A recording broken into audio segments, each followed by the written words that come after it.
Me desperté creyendo que este sería el día más importante de mi vida. El día en que llevaría a mi hija al altar, tal como se lo había prometido a su madre antes de que ella falleciera. Pero antes de que saliera el sol por el horizonte de la sierra, nuestro chofer de toda la vida llegó mucho antes de lo previsto e hizo algo que jamás habría esperado de un hombre tan comedido.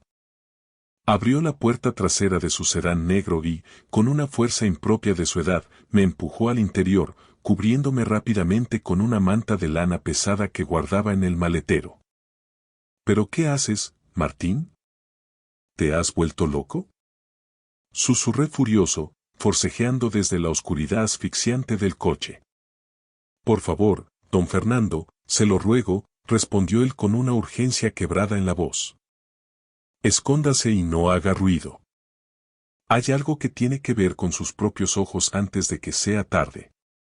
Contra todo instinto y pese a la indignación que me quemaba el pecho, me quedé callado. Lo que presencié desde aquel escondite, agazapado en el suelo del vehículo, lo cambió todo para siempre. Me había levantado a las 6:30 de la mañana, con el corazón galopando. La luz pálida del alba ya se filtraba por los grandes ventanales de mi habitación en la finca, la misma que compartí con Elena durante 30 años de felicidad ininterrumpida. Ella se había ido hacía 5 inviernos, y todavía muchas mañanas, por pura e instintiva costumbre, estiraba la mano sobre las sábanas de hilo buscando el calor de su lado de la cama. Es el gran día, cariño. Nuestra pequeña se nos casa, susurré a la habitación vacía, sintiendo un nudo en la garganta. Me quedé mirando en el vestidor el traje azul marino de 3 piezas, de corte impecable, que había elegido en una sastrería de la calle Serrano hacía 3 meses. Dicen que los vestidos de las madres de la novia son los que acaparan todas las miradas, pero nadie te cuenta el calvario silencioso que sufre un padre eligiendo el atuendo perfecto para entregar a su única hija en la iglesia. Elena, con su gusto exquisito, habría sabido exactamente qué corbata combinar. A mis 62 años, mis manos temblaban ligeramente mientras me abotonaba la camisa de puño doble, y no era un temblor de vejez. Era un peso opresivo en el esternón que no me dejaba respirar con normalidad desde que abrí los ojos. La finca estaba sumida en un silencio sepulcral, demasiado inquietante para ser una mañana de boda.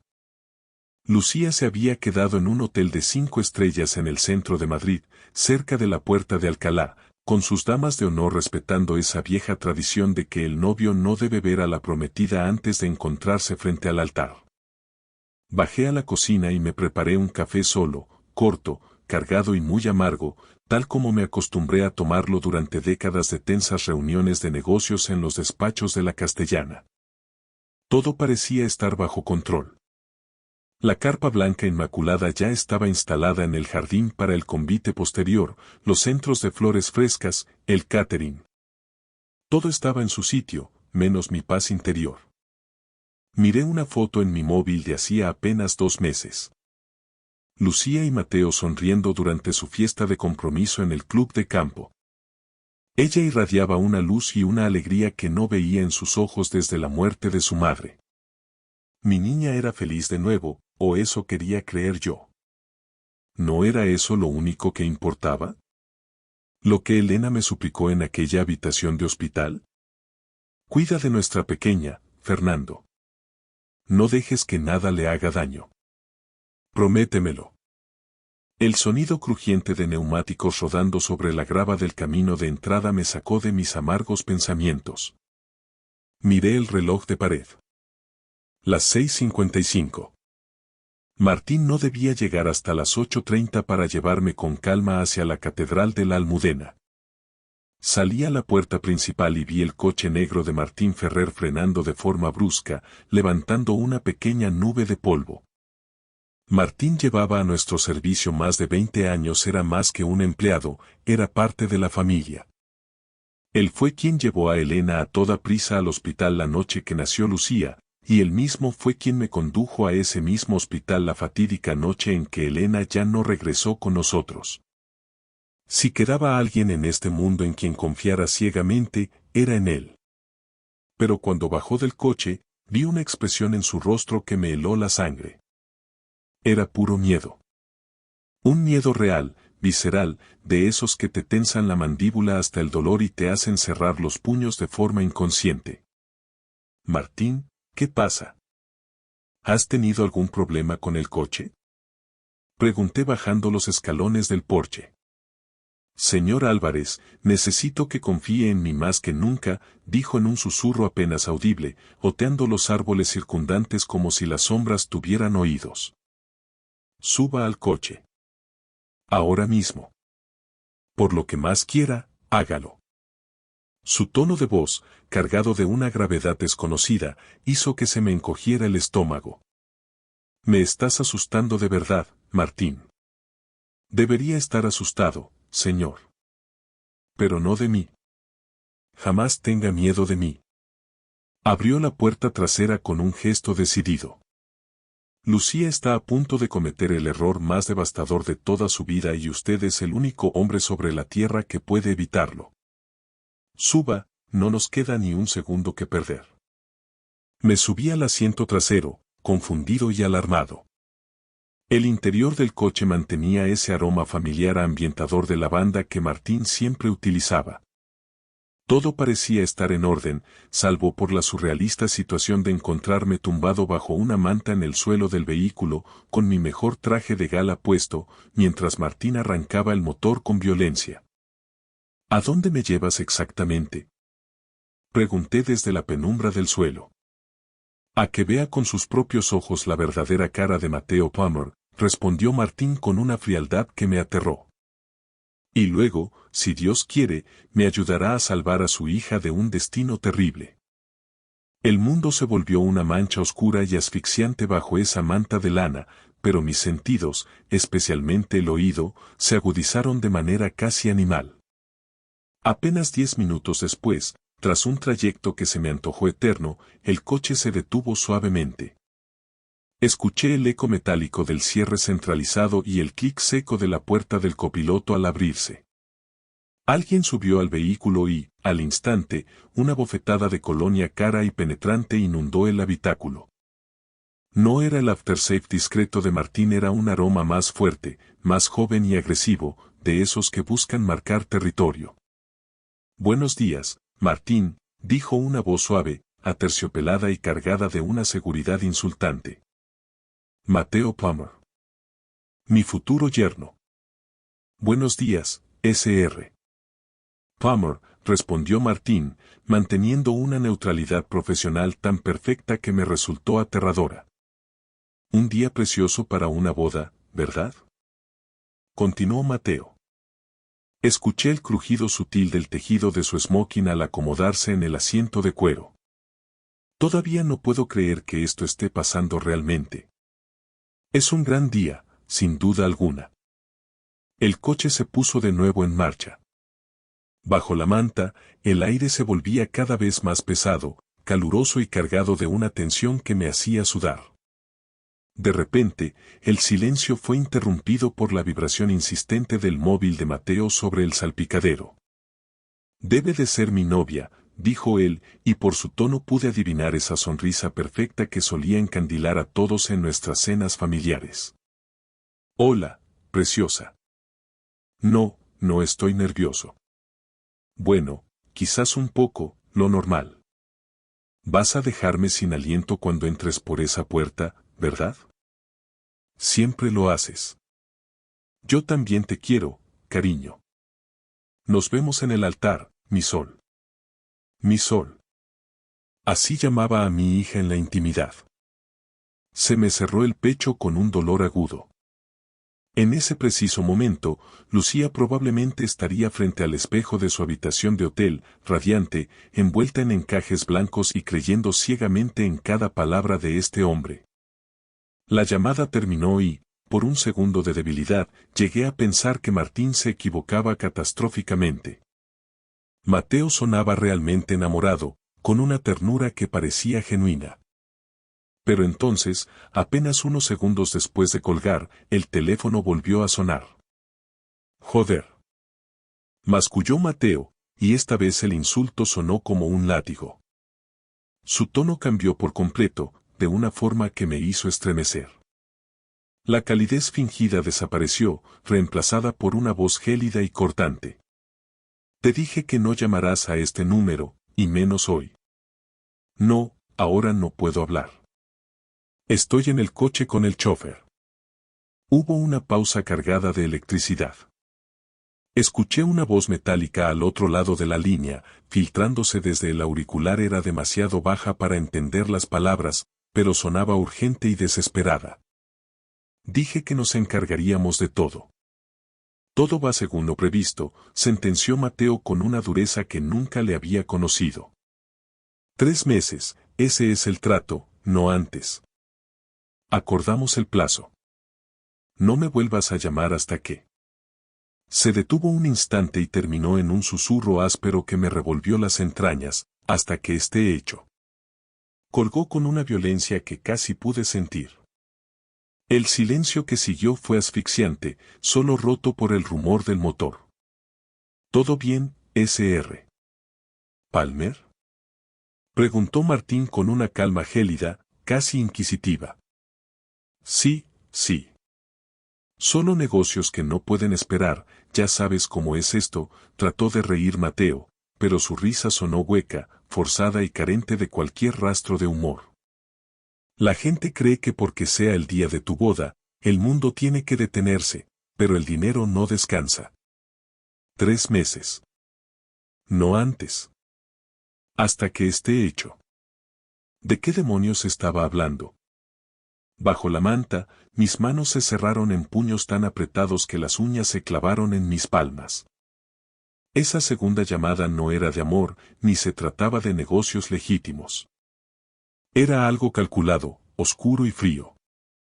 Empecé a comprender, con un horror creciente, que la calidez que mostraba con mi hija no era más que una máscara de actor profesional, y que lo que acababa de oír era su verdadero y siniestro yo. Estamos tomando una ruta distinta hoy para evitar problemas, Sr. Palmer, anunció Martín con voz monocorde. Hay obras de última hora en el Paseo de la Castellana y no quiero que lleguemos tarde. Ah, claro, lo que tú digas, Martín.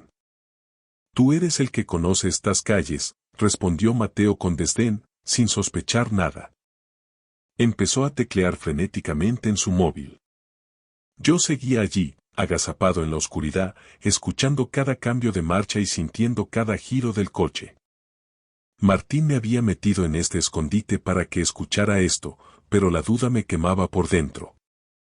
¿Qué sabía el que yo, con toda mi experiencia en los negocios, había ignorado por completo?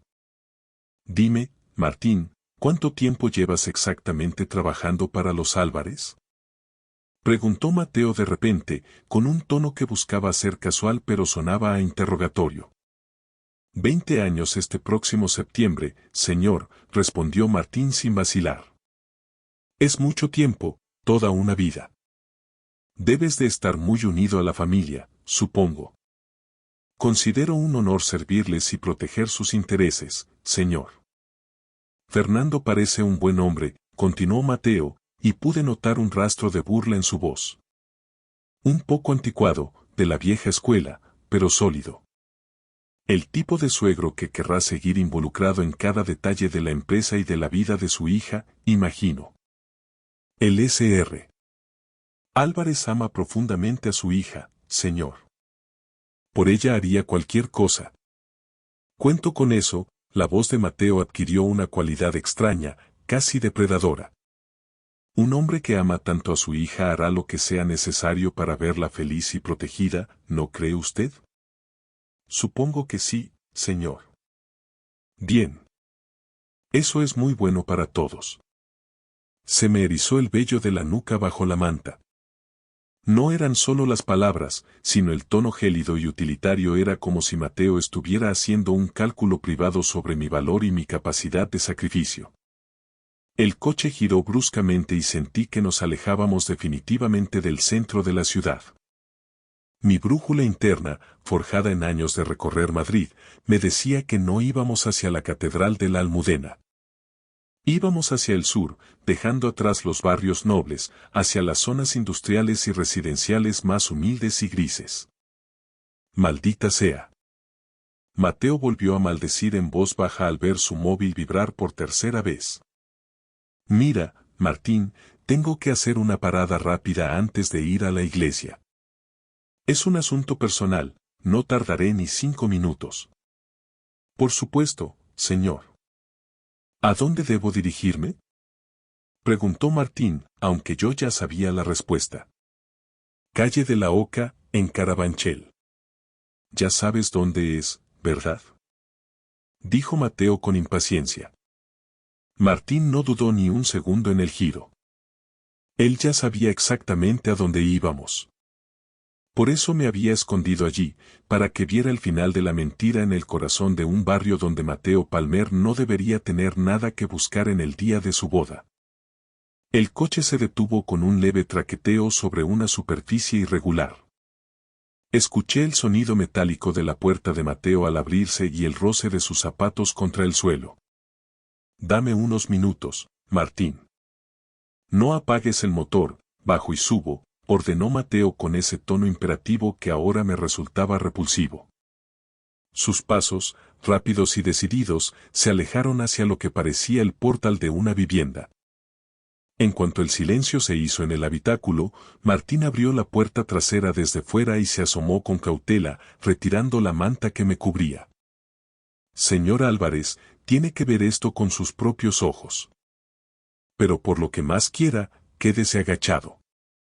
Mire hacia aquella entrada lateral, la del edificio de ladrillo, susurró Martín, señalando con la mirada. Me asomé con dificultad por el hueco entre los asientos delanteros. Estábamos aparcados frente a un edificio de ladrillo visto, una construcción de los años 70, antigua pero dignamente cuidada, en una calle estrecha y algo sombría de Carabanchel.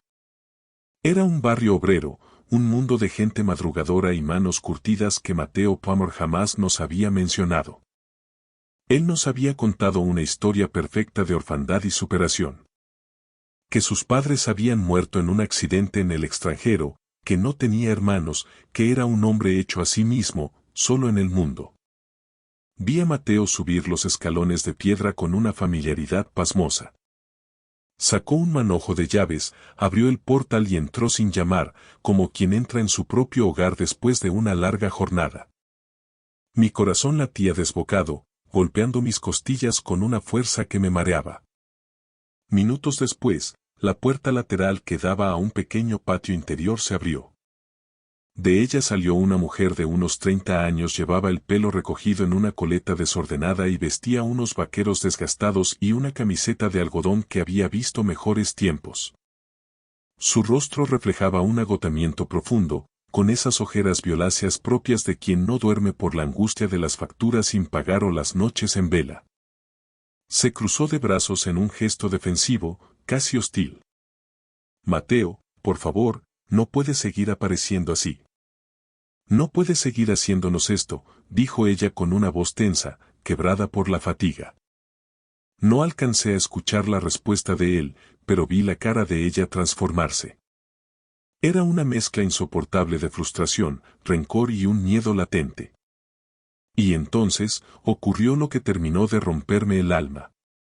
Una voz infantil, cristalina y alegre, resonó desde el interior de la casa. Papá. Papi, has venido. Una niña de unos 4 años salió corriendo por la puerta, ajena a la tragedia que se mascaba en el ambiente.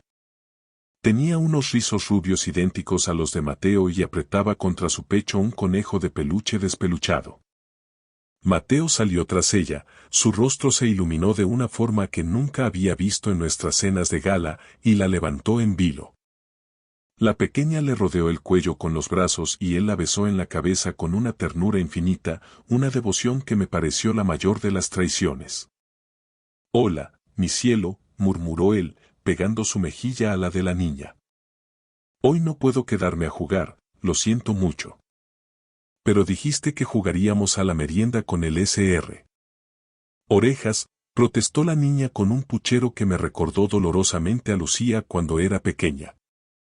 Lo sé, bebé, de verdad que lo siento. Papi tiene que ir a trabajar en algo muy importante hoy, pero volveré pronto con una sorpresa para ti. Te lo prometo. Mentiroso. El grito resonó en las paredes de mi cráneo. No iba a trabajar. Iba a la catedral de la Almudena a jurar amor eterno ante Dios a mi hija, mientras esta niña y esta mujer lo esperaban en un rincón olvidado de Madrid.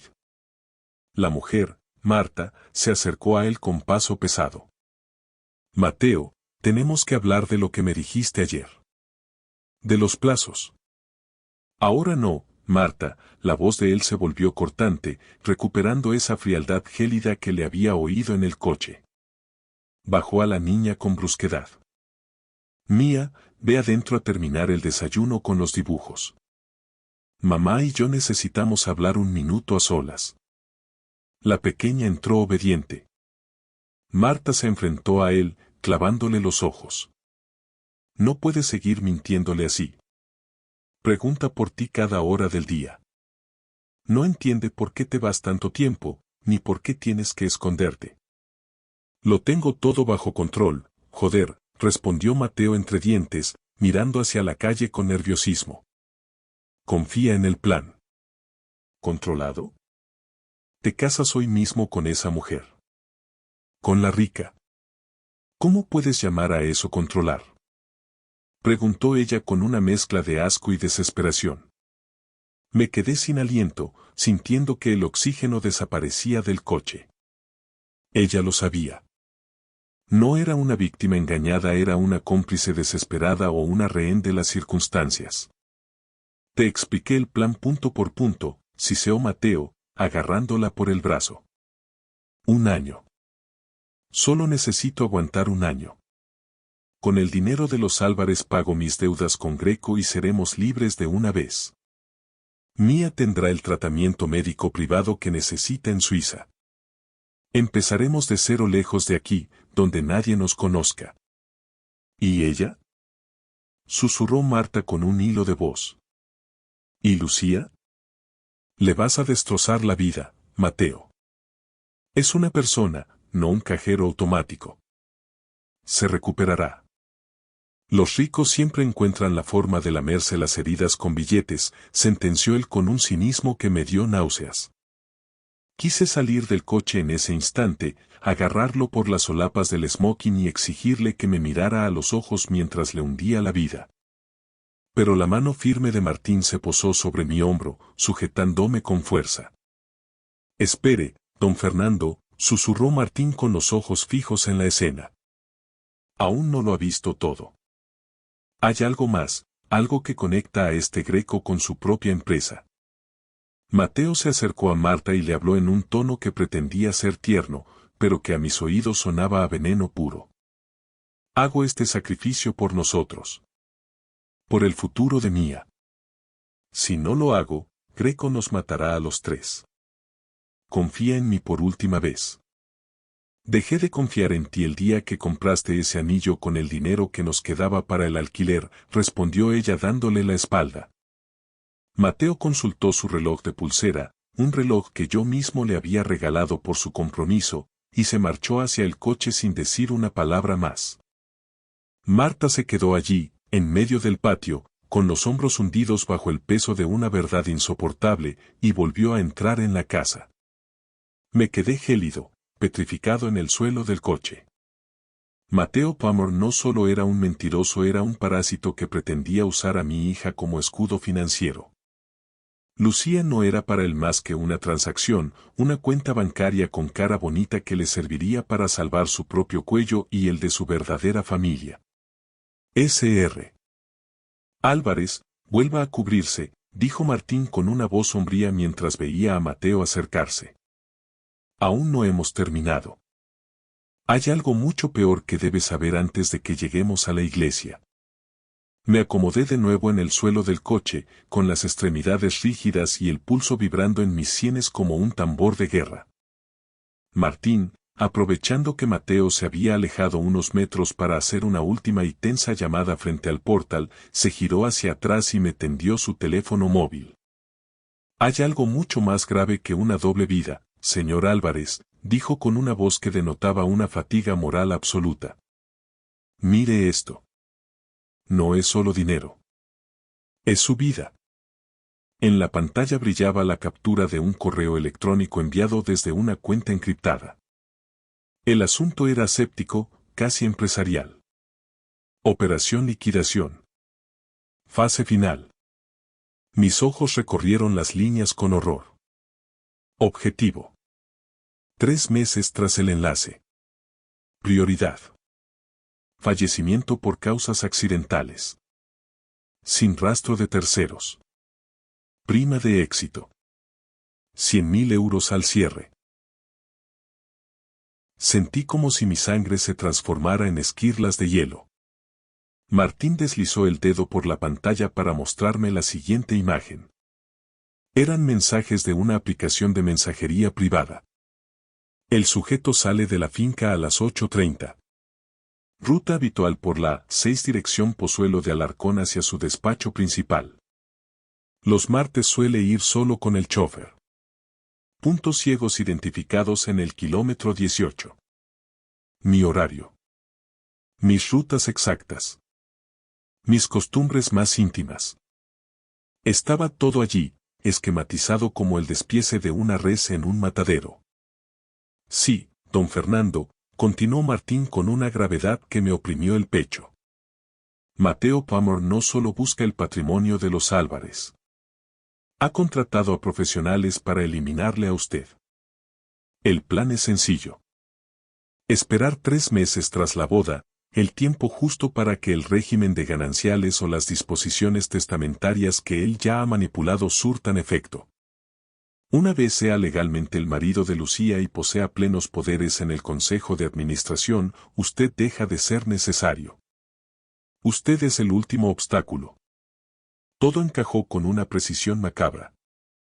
El compromiso apresurado bajo la excusa de no perder más tiempo en la vida, la insistencia en una boda por todo lo alto en la Almudena para blindar su imagen pública. El plan de un año que le había mencionado a Marta en Carabanchel. Pensaba vaciar nuestras cuentas, saldar sus deudas de juego o de negocios turbios con ese tal Greco y desaparecer hacia un paraíso fiscal, dejándome a mí en una tumba y a mi hija Lucía sumida en la viudez, el deshonor y la ruina absoluta. ¿Cómo demonios has conseguido acceso a esto, Martín? Pregunté, y mi propia voz me sonó extraña, como si perteneciera a un anciano moribundo. Llevo sospechando de ese tipo desde el primer día que pisó la finca, señor. Su esposa, doña Elena, me pidió antes de morir que cuidara de ustedes, y eso incluye investigar a las hienas que se acercan demasiado cuando huelen el dinero. No podía decirle nada sin pruebas irrefutables. Lucía está cegada por lo que cree que es amor y me habría despedido al instante. Pero a que es su terminal secundaria hace una semana. Ahora las pruebas son fuego en nuestras manos. Miré por la ventanilla, viendo pasar los edificios grises de Carabanchel mientras regresábamos hacia el centro. Tenía ganas de vomitar, de gritar hasta desgarrarme la garganta. Mi pequeña, mi única hija, estaba en ese hotel de la Puerta de Alcalá, ajustándose el velo de encaje frente al espejo, soñando con un futuro que no era más que una sentencia de muerte para su padre y una estafa magistral para ella. Ella no me creerá si se lo digo yo ahora, dije, más para mí mismo que para Martín.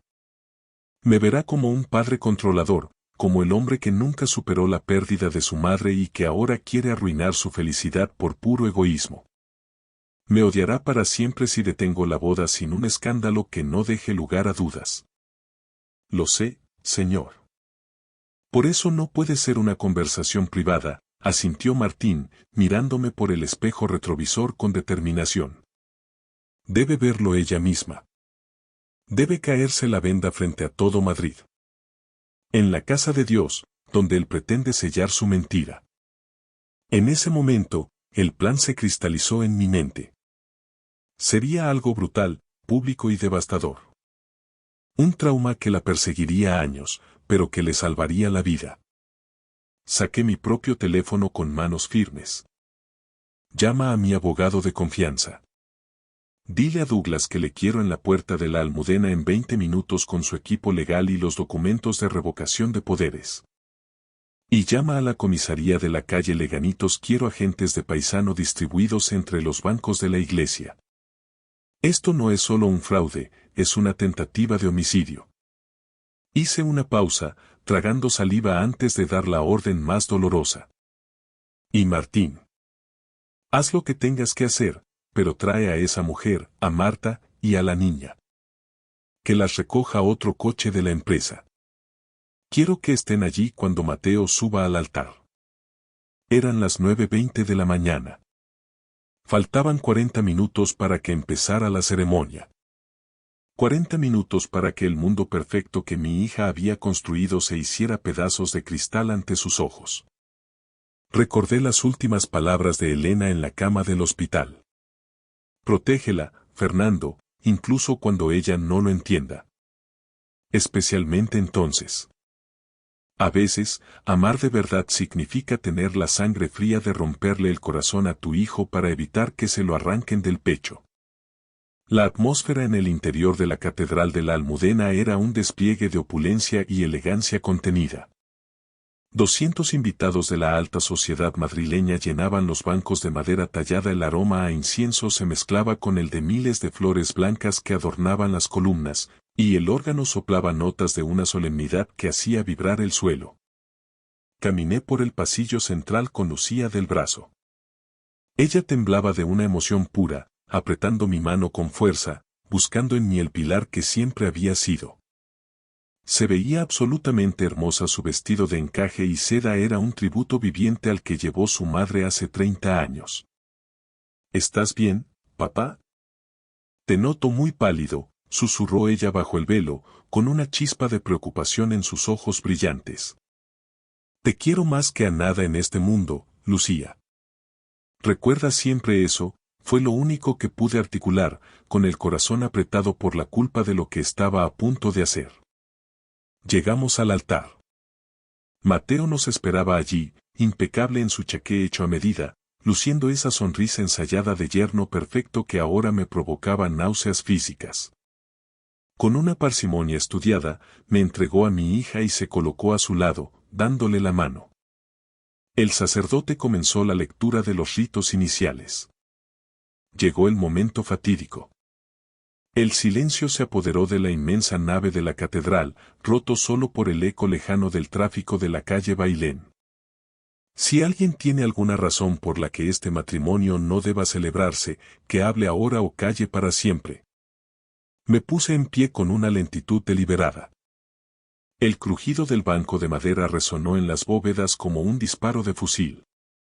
200 cabezas se giraron al unísono hacia mí. El rostro de Lucía pasó de la confusión al pánico absoluto en un segundo. Yo me opongo, dije con una voz firme, una voz de mando que no tembló ni un solo milímetro. Papá. ¿Pero qué haces? Siéntate, por favor.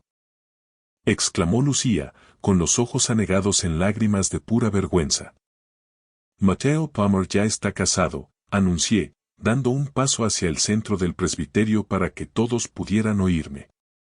Tiene una esposa legal y una hija de 4 años a las que acaba de visitar esta misma mañana en un piso de Carabanchel.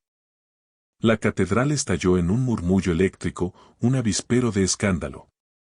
Mateo dio un paso adelante, intentando mantener su máscara de indignación herida, aunque el sudor empezaba a perlar su frente. Don Fernando, por el amor de Dios, esto es una locura. Está usted confundido, los nervios de la boda, el estrés por la ausencia de Elena. Intentó decir con falsa compasión. No estoy confundido, Mateo. Te he visto con Marta y con la pequeña mía, le corté con una frialdad que lo dejó mudo. Hice una señal hacia la puerta lateral del transepto. Martín entró en ese momento, escoltando a la mujer y a la niña. La pequeña mía, al reconocer a Mateo en el altar rodeado de tanto lujo, se soltó de la mano de su madre y corrió por el pasillo central, ajena al drama. Papi. Papi, qué guapo estás. Gritó con su voz dulce y clara, que rebotó en las imágenes de los santos. El silencio que siguió fue sepulcral, un vacío de horror. La niña se abrazó a las piernas de Mateo, manchando con sus manitas de niña el pantalón de su chaqué. Él se quedó lívido, con la mirada perdida, paralizado como una estatua de sal. Marta llegó al altar y, con una dignidad que me conmovió, mostró una carpeta ante el sacerdote y los invitados. Soy Marta Palmer. Somos esposos legalmente por lo civil desde hace 5 años, dijo, mirando a Lucía con una tristeza infinita. Lo siento mucho, de verdad. No podíamos seguir con esta mentira. Lucía retrocedió tambaleándose, tapándose la boca con las manos para ahogar un grito. El velo se le resbaló de la cabeza, cayendo como un sudario sobre el suelo de mármol. Mateo. Susurró ella, buscándolo con la mirada. Dime que esto es una pesadilla. Dime que es mentira. Pero Mateo no pudo decir nada. Su máscara se había roto en 1000 pedazos irreconciliables. Y hay algo más, Lucía, añadí, acercándome a ella y entregándole el teléfono de Martín con los mensajes sobre el accidente programado. No solo te estaba usando por el apellido y el dinero. Estaba planeando mi muerte para dentro de 3 meses. Quería quedarse con todo el patrimonio de nuestra familia tras hacerme desaparecer. Mateo miró a su alrededor, sintiéndose atrapado como una rata. Vio a los agentes de paisano de la Policía Nacional acercándose por los laterales y el fondo de la iglesia. Intentó zafarse con un movimiento brusco, llegando a apartar a la niña con violencia, pero los agentes fueron más rápidos. Lo redujeron contra el mismo altar donde pretendía mentir ante Dios. Mateo Palmer, queda usted detenido por bigamia, falsedad documental, fraude y conspiración para cometer asesinato, anunció un inspector mientras le colocaba los grilletes. El clic metálico de las esposas fue lo último que se escuchó antes de que los gritos de indignación de los invitados y el llanto de los familiares llenaran la catedral.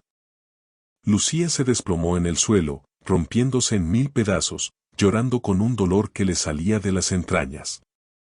Me arrodillé a su lado de inmediato y la rodeé con mis brazos, protegiéndola del escrutinio de los presentes. Lo siento, mi vida. Lo siento tanto, le susurré al oído mientras la apretaba contra mi pecho. Ella me golpeó débilmente el pecho, me gritó que me odiaba, que por qué había tenido que ser así, de forma tan pública y cruel. Pero después de unos segundos de rabia, se aferró a la solapa de mi chaqueta y lloró hasta quedarse sin fuerzas, mientras el sueño de su boda se disolvía en la fría realidad de un templo que acababa de presenciar su salvación. Han pasado ya varios meses desde aquella mañana que comenzó entre encajes blancos en la Almudena y terminó entre esposas y sirenas de policía. El tiempo, ese juez implacable, ha ido poniendo cada pieza en su lugar. Mateo Palmer se encuentra ahora mismo en prisión preventiva, esperando el juicio tras los muros de Soto del Real. Las investigaciones policiales sacaron a la luz una realidad mucho más turbia de lo que imaginamos. Debía una cantidad ingente de dinero a organizaciones criminales que operan en la Costa del Sol, en Marbella. Su plan de casarse con Lucía era, literalmente, su único billete de ida hacia una vida segura, financiada con nuestra ruina y cimentada sobre mi cadáver. Marta y la pequeña Mía también han encontrado un nuevo camino. No podía permitir que una mujer valiente y una niña inocente terminaran en la calle pagando por los pecados y la ambición desmedida de un hombre sin escrúpulos. A través de nuestra fundación familiar, les hemos proporcionado un hogar seguro y el tratamiento médico privado que la pequeña tanto necesitaba. A veces, la justicia no solo consiste en castigar al culpable, sino en reparar el daño de quienes quedaron atrapados en sus redes. Lucía. Mi querida Lucía, se está recuperando.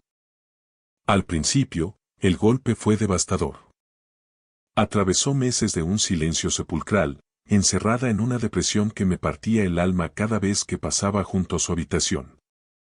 Pero el tiempo en la finca, el aire de la sierra y el amor incondicional han hecho su trabajo.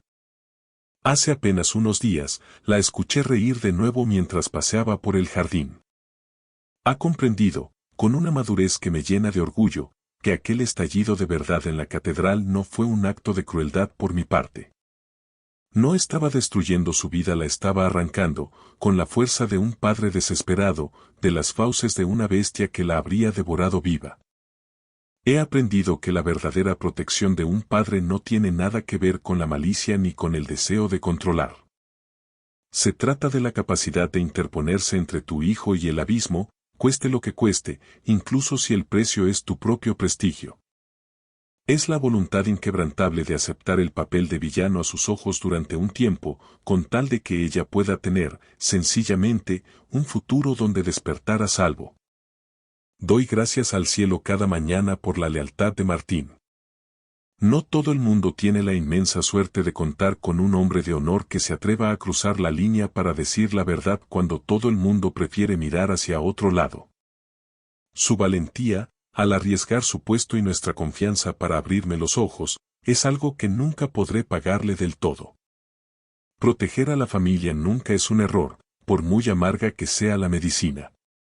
Esta noche, al mirar las estrellas desde el porche de la finca, he sentido por primera vez una paz profunda.